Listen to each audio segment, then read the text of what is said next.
Face aux côtes du Venezuela, deux îles, moins fréquentées par les touristes que leurs voisines antillaises. Trinité et Tobago forment un petit pays multiculturel d'1 400 000 habitants, avec des plages de Robinson et des forêts tropicales. Pour l'ambiance musicale, on a le choix entre le chant des oiseaux rares et le calypso, dont les steel bands rythment la vie de la capitale caribéenne. Incontournable port d'Espagne, où un esclave changera le cours de son histoire et de celle de ses frères. Un destin exceptionnel qui fascine l'éditeur Gérard Besson. À la fin du XVIIIe siècle, Trinité devient anglaise après 300 ans de colonisation espagnole. Port d'Espagne, un ancien village de pêcheurs, prend de l'importance et devient un centre commercial réputé. À cette époque, la Grande-Bretagne et la France sont en guerre et les Anglais craignent que leur ennemi ne s'empare de l'île.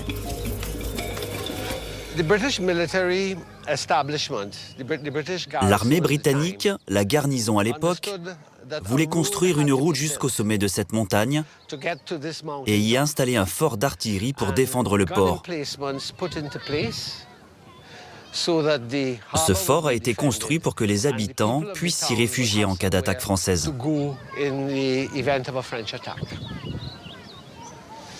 Ils ont donc employé une large quantité d'esclaves, à peu près 200 à 300 esclaves, qui appartenaient au gouvernement. Et parmi ceux qui travaillaient à cette route, un homme en particulier s'est démarqué.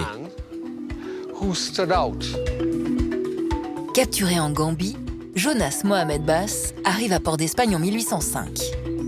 Il a autour de 17 ans et retrouve sur l'île une communauté de Mandingues, un peuple originaire de l'Afrique de l'Ouest, majoritairement musulmans.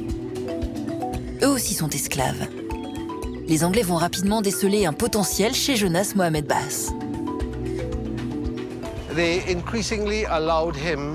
Peu à peu, ils lui ont permis de devenir contremaître. Et à partir de là, la stature de Jonas Mohamed Bass a pris de l'ampleur aux yeux des autorités. Jonas Mohamed Bass devient alors ce qu'on appelle un nègre colonial. Il a le privilège d'être payé et est en charge du recrutement. Il doit choisir les meilleurs esclaves à leur arrivée au port pour mener à bien les opérations d'accès et de construction du fort. Mais son attention se porte principalement sur les musulmans. C'était peut-être un dimanche matin, très tôt. Il est venu de l'est de la ville et l'a traversé.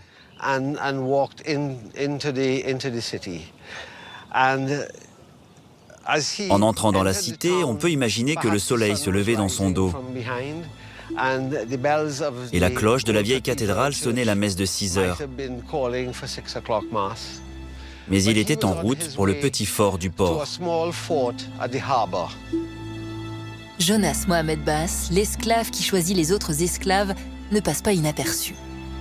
Il sait que ceux qu'il désigne ont plus de chances de survivre. Il vaut mieux travailler sur le chantier du fort que défricher la jungle qui recouvre une grande partie de l'île, où l'on veut planter de la canne à sucre, du tabac ou du cacao.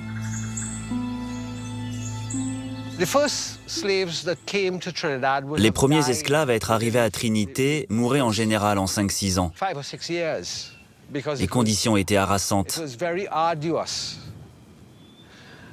Ils venaient des plantations d'autres îles où ils travaillaient les champs. Alors qu'à Trinité, c'était un travail de forçat. C'était ça la différence fondamentale. Année après année, Jonas Mohamed Bass va économiser sur sa paye, mais aussi collecter des fonds dans la communauté mandingue. Pendant que Trinité continue le commerce triangulaire, lui amasse de son côté une petite fortune. Il est entré dans le marché aux esclaves. Il était habillé comme un imam.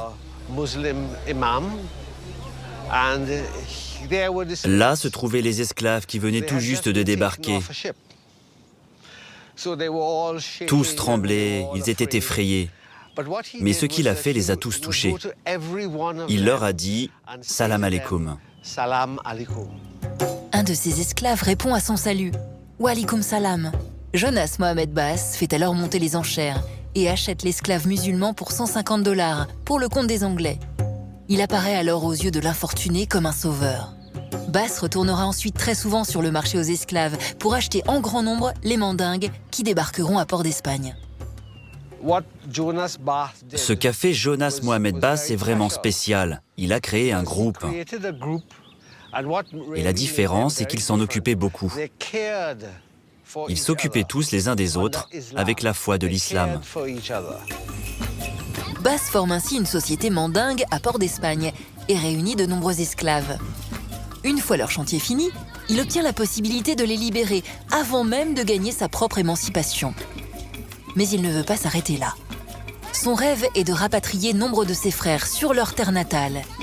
La tâche est compliquée, mais il va y parvenir.